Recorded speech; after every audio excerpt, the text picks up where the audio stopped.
The 18th century witnessed the emergence of social groups termed the middle class.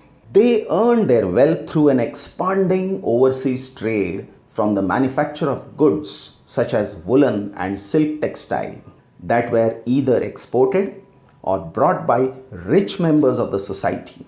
In addition to merchants and manufacturers, the third estate included professions such as lawyers, administrative officials. All of these were educated and believed that no group in society should be privileged by birth.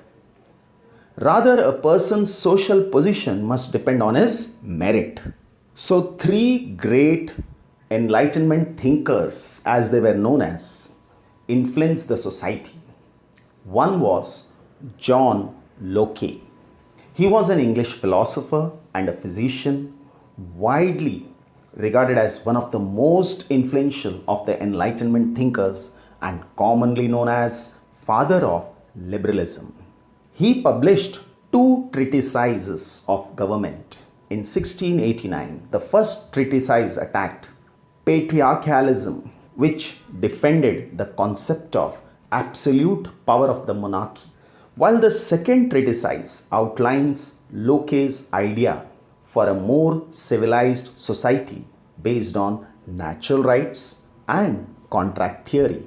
Natural rights are those that are not dependent on laws or customs of any particular cultural government and therefore universal.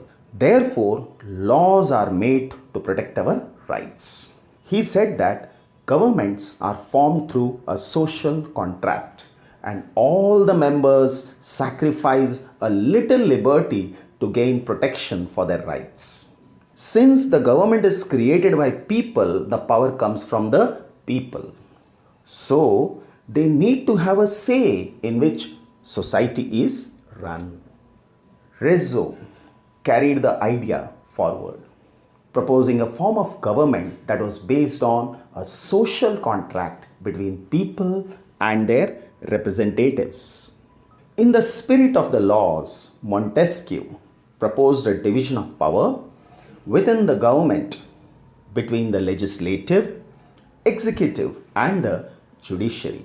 This model of government was put into force in USA after the 13 colonies declared their independence from Britain. The American Constitution and its guarantee of individuals' rights was an important example for political thinkers in France.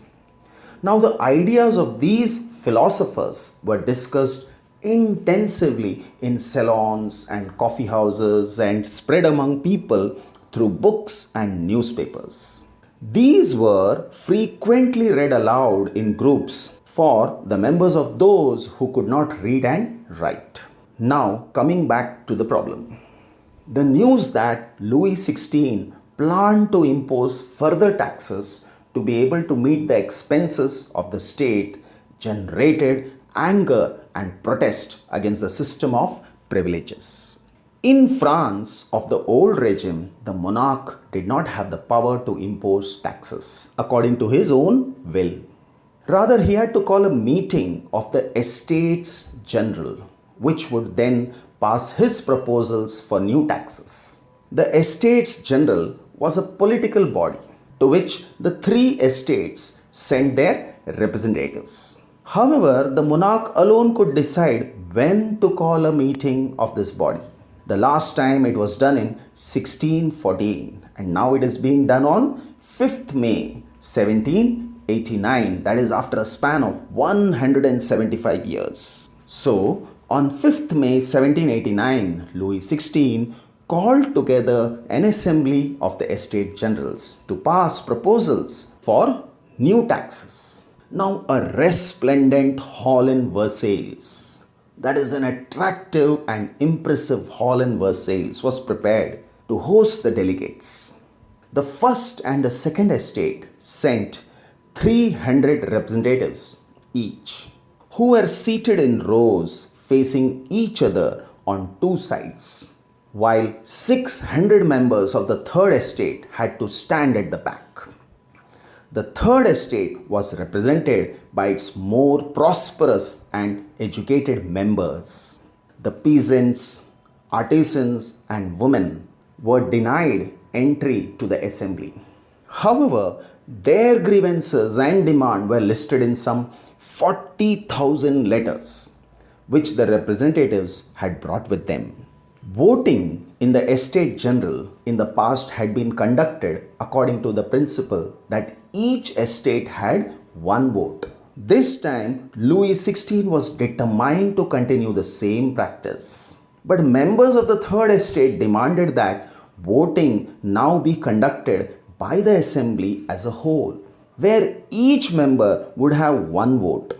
This was one of the democratic principles put forward by philosophers like Rousseau in his book The Social Contract. When the king rejected this proposal, members of the Third Estate walked out of the assembly in protest. The representatives of the Third Estate viewed themselves as spokesmen for the whole French nation. So, on 20th June, they assembled in the hall of an indoor tennis court in the grounds of Versailles. They declared themselves as a national assembly and swore not to disperse till they had drafted a constitution for France that would limit the power of the monarch. They were led by Mirabeau and Abbe Sieyès. Mirabeau was born in a noble family but was convinced of the need to do away with a society of feudal privileges.